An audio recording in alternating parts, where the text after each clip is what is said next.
Here's some chicken pieces mixed with chili powder, turmeric, and a little bit of salt. And here I'm sauteing some onions, garlic, ginger, and some dried red chilies in some avocado oil. This will be the mix that you do before you put the chicken in.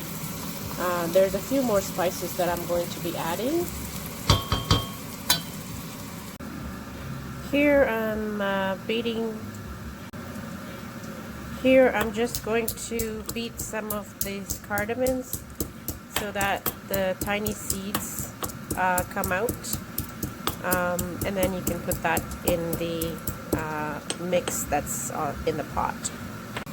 Now I'm adding some cinnamon sticks, and you can see that there's some cardamom and cloves in there as well to give some really good aroma. Now I'm adding some curry leaves, which are also great for giving that nice aroma for biryani. And then you just have to mix it all up as it's frying.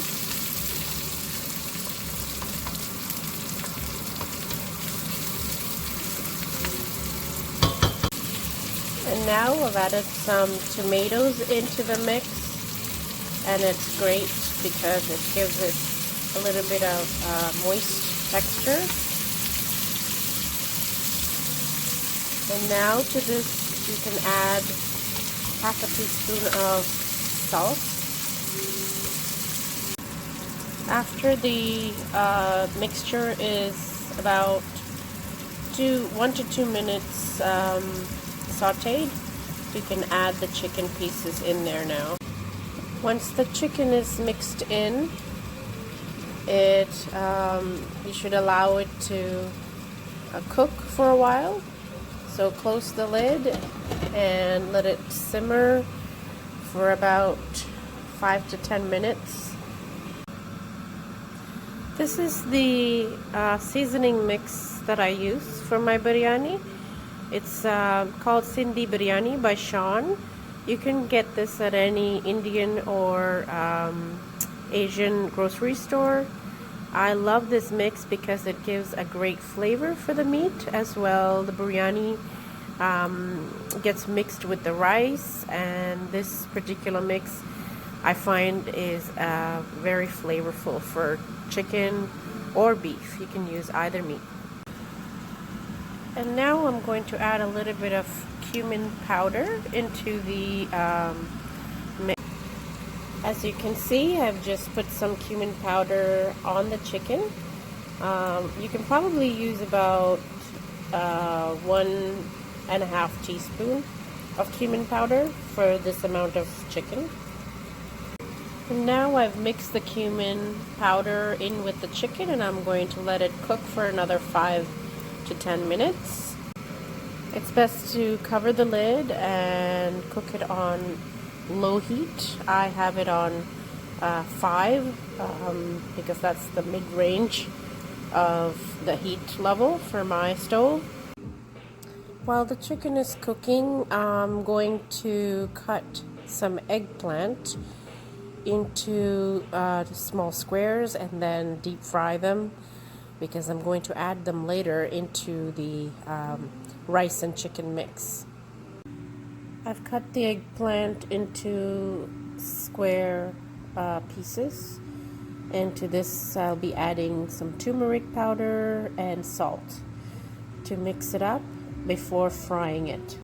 And now I'm going to add the Sean seasoned mix to the chicken, and usually I just put about half the package because I find it very strong for this little bit of chicken. So if you're just starting out, you can definitely do a quarter package, see how you like it, and the next time you can increase it a bit more as you see fit. Now that I have mixed the seasoning into the chicken, I'm just covering it and let it simmer for another 5 to 10 minutes. And keep watching and stirring, because sometimes the bottom may start to get burnt. So to avoid that, just keep checking on your chicken and keep stirring well. If you find that it's getting too dry, you can always add some milk or water, whichever you prefer. Just maybe a half a cup. That should suffice to keep the chicken moist and not from burning at the bottom. I've added the turmeric and salt to the eggplant. So the turmeric you can add about 1.5 teaspoons, and the salt enough for the amount that you normally take. I've put half a teaspoon or a little bit, 3/4 teaspoon of salt here because you don't need much. And then I'm going to mix this up and put it in the oil to fry. And here I am deep frying the eggplant. It just needs to fry until it's golden brown, and then you can take it out and then put it on a paper towel for the oil to drip.